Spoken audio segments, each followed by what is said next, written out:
विद्यार्थियों, प्रगति हिंदी में आप सबका हार्दिक स्वागत है। आइए हम लोग स्वरों का वर्गीकरण देखते हैं। देखिए, स्वरों का जो वर्गीकरण किया गया है वो 6 प्रकार से किए गए हैं। एक तो ओष्ठ की आकृति के आधार पर स्वर 2 प्रकार के होते हैं। जिह्वा की क्रियाशीलता के आधार पर स्वर 3 प्रकार के होते हैं। उच्चारण स्थान के आधार पर स्वर जो होते हैं 6 प्रकार के होते हैं।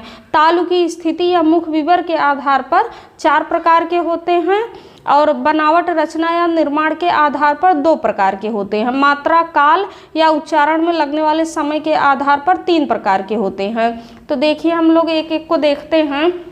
पहले देखिए कि ओष्ठ की आकृति के आधार पर स्वर 2 प्रकार के होते हैं।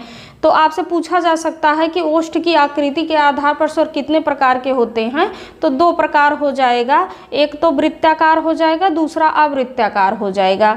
अच्छा, इसी को वर्तुल भी कहते हैं, इसी को आप प्रसृत भी कहते हैं, इसी को गोलाकार भी कहते हैं।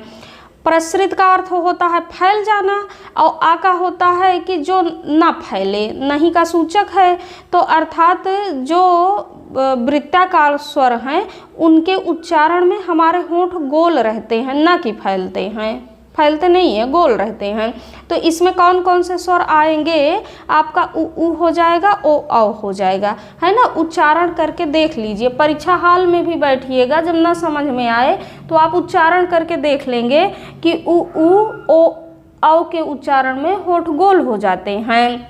तो 4 स्वर ये आपके वृत्ताकार हो जाएंगे। उसके बाद अवृत्ताकार स्वर देखिए कौन कौन से होते हैं। इसी को अवृत्ताकार भी कहेंगे, आवर्तुल कहेंगे और प्रसृत कहेंगे कि जिन स्वरों के उच्चारण में होंठ हमारे गोल नहीं रहते हैं अपितु क्या होते हैं, फैल जाते हैं, उन्हें क्या कहेंगे, अवृत्ताकार कहेंगे। इसमें आपका आ इ ई ए ऐ आ जाता है, आ इ ई ए ऐ आ जाएगा इसमें अवृत्ताकार में, है ना। तो यहाँ देखिए कि किशोरीदास वाजपेयी के अनुसार री क्या है, अर्धवृत्ताकार है। अगर आपसे पूछता है कि री कैसा स्वर है तो आपको अवृत्ताकार ही लगाना है, अवृत्ताकार। किशोरीदास वाजपेयी के अनुसार ये अर्धवृत्ताकार है। अगर मान लीजिए आपसे पूछ लेता है कि री कैसा स्वर है और ऑप्शन में अर्धवृत्ताकार दिया है, तब आपका यही सही माना जाएगा। कामता प्रसाद गुरु और भोलानाथ तिवारी ने री को अशुद्ध स्वर माना है। और ये जो विभाजन हम पढ़ रहे हैं, ये भोलानाथ तिवारी का विभाजन हम लोग पढ़ रहे हैं। देखिए जो आपका आगत स्वर है, आगत स्वर है जिसे हम अर्ध चंद्र बिंदु कह सकते हैं कि इसमें चंद्रमा तो है लेकिन बिंदु नहीं है, तो ये क्या होता है, ये भी वृत्ताकार होता है। आगत स्वर भी आपका वृत्ताकार होता है, इसको भी ध्यान में रखिएगा। उसके बाद जो दूसरा वर्गीकरण स्वरों का किया गया है वो है जिह्वा की क्रियाशीलता के आधार पर। तो जिह्वा की क्रियाशीलता के आधार पर स्वर कितने प्रकार के होते हैं, 3 प्रकार के, अग्र, मध्य और पश्च। 3 प्रकार कौन कौन से हैं, अग्र स्वर, मध्य स्वर और पश्च स्वर। इसमें आप सबसे पहले क्या याद रखेंगे, परिभाषा बहुत इंपॉर्टेंट नहीं है, परिभाषा नहीं पूछा जाएगा, आप लोग परिभाषा एक नज़र देख सकते हैं। बाकी आपको याद यही रखना है कि जिन स्वरों के उच्चारण में जिह्वा का अग्र भाग क्रियाशील हो, अग्र स्वर है, और जिसमें जिह्वा का मध्य भाग क्रियाशील हो, मध्य स्वर है, जिसमें पश्च भाग क्रियाशील हो वह पश्च स्वर है।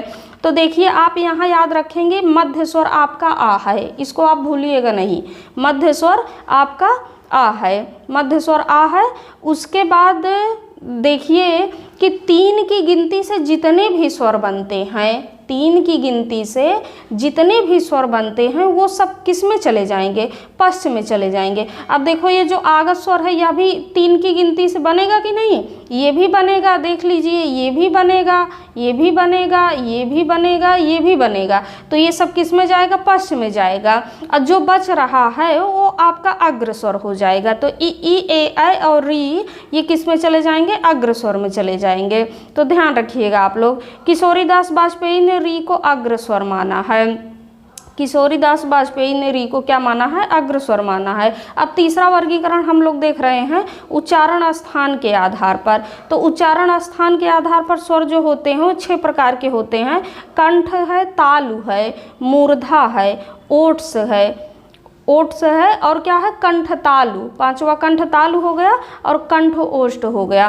तो देखिए जो कंठ स्वर है वो हमारा आ कंठ है, आ कंठ है, ई क्या है, तालु है, और री जो है ये मूर्धा है, उ क्या है, ये ओष्ठ है, और कंठ तालु आपका ए आई हो जाते हैं। कंठ तालु ए आई इसलिए हो जाते हैं कि जो ये बना है ये आपका आ और ई के योग से बना हुआ है, इसीलिए अब देखो आकंठ का है, ये तालु का है, तो इसलिए कंठ तालु का हो जाएगा। और आई जो निर्मित हुआ है ये आपका आ प्लस ए के योग से बना हुआ है। आगे आपको बताया जाएगा कि आ प्लस ए के योग से क्या बना है, आई बना है।